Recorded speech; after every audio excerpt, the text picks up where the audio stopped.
This question is a number properties and probability question. Though the final answer is an answer which is computing a probability, a big chunk of what this question is all about is about number properties and factors. Let's have a quick look at the question. If two distinct integers a and b are picked from the set of first 100 natural numbers or positive integers, and these two numbers a and b are multiplied, we need to figure out what is the probability that the resulting number, that the product of a and b, the resulting number, has exactly 3 factors. We're given 5 answer choices. Let's just look at how to go about this question. We'll break solving this question into 2 parts.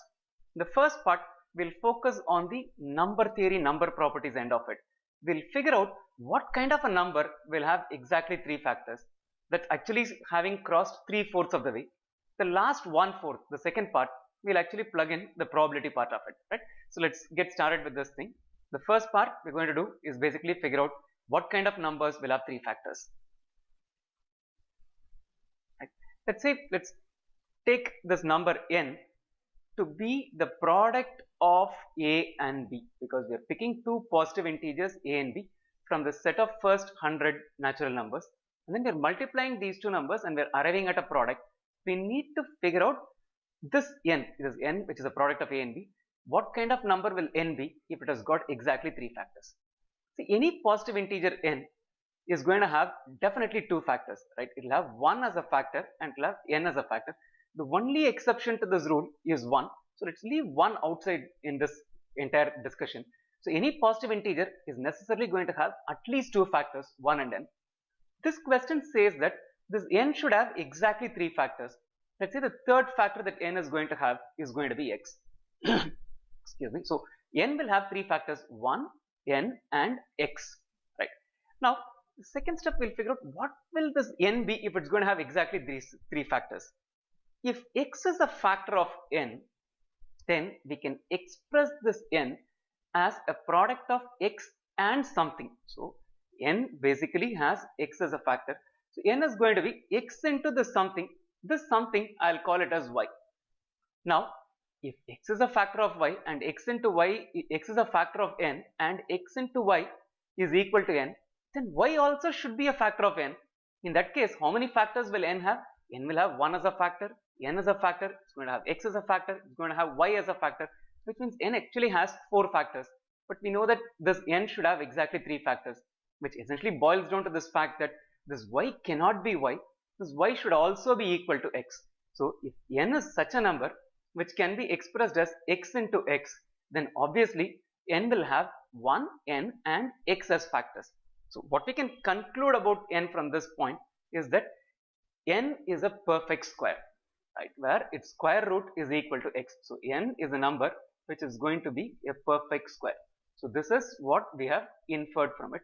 There is one last bit in this before we conclude that n is any perfect square. See, let's say x is a factor of n. If x had 2 factors, let's say p and q, in that case, if p and q are factors of x, then p and q will definitely be factors of n. There is no other alternative. In which case, how many factors will n have? N will have 1, n, x, p, q. In that case, n is not going to be left with 3 factors. N is going to be having 5 factors. So if n has to have exactly 3 factors, then x should not have any factor other than 1 and itself. Which means what kind of a number should x be? X should be a prime number. So at this stage, you've got good clarity on what kind of a number n should be. N should be a perfect square, and it should not just be some perfect square, it should be perfect square of a prime number. So one last inference about n. N is a square of a prime number. So such a number is a number which will have exactly 3 factors. So now we've got an idea about what kind of a number n is. We'll move on to the next step and find out how many such n's do we have in this 1 to 100, and then basically move on to the probability end of the problem. See, we said that n is equal to a into b, and the question says this a and b need to be distinct numbers. We know that n has got 3 factors, right? And n is a square of a prime number. So let's go with one simple first example that we can think of. Let's say the first prime number is 2. So n has to be a number like 4. The number of factors for 4 are 1, 2 and 4. So n has got 3 factors. Now we need to find out how many ABs exist which will actually multiply to give me a 4. Right? So number of ABs that I have, n has to be expressed as A into B, where A and B are both distinct. So if I write n as 1 into 4, this is one way in which I can express it. If I try to write this n as a 2 into 2, this A and B are not going to be distinct.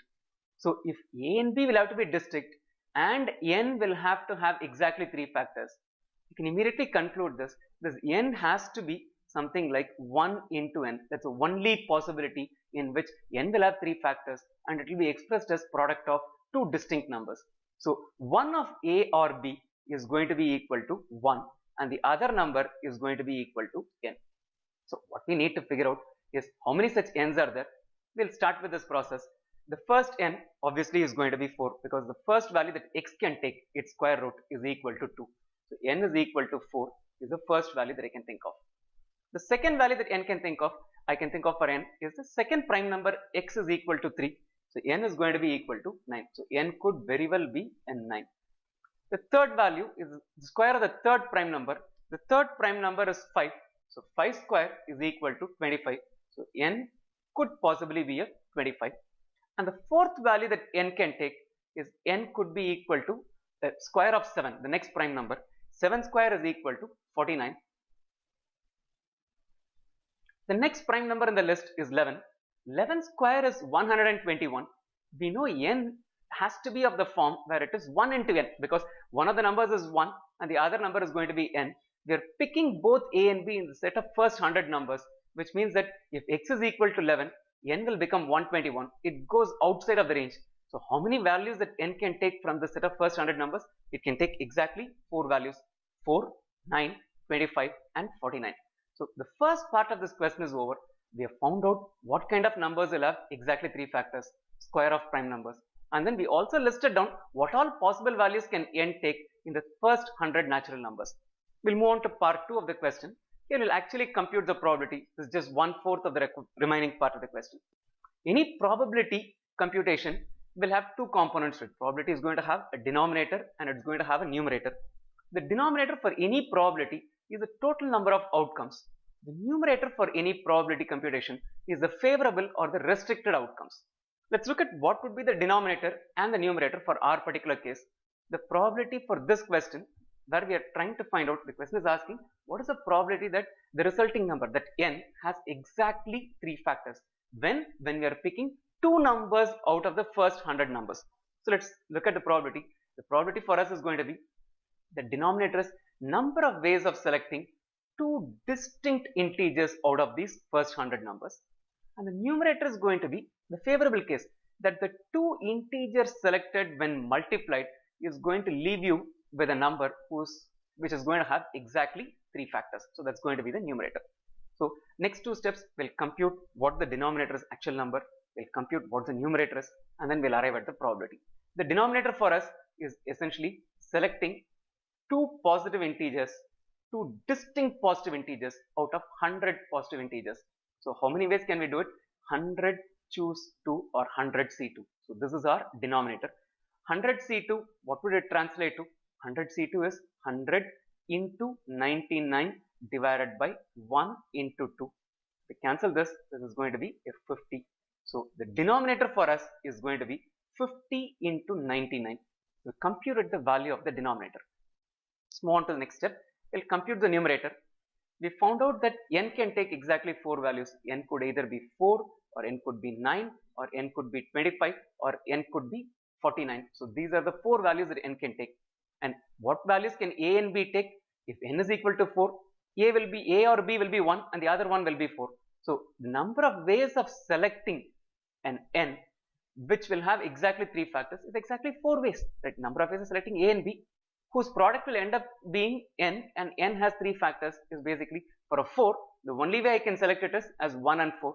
For 9, it's 1 and 9.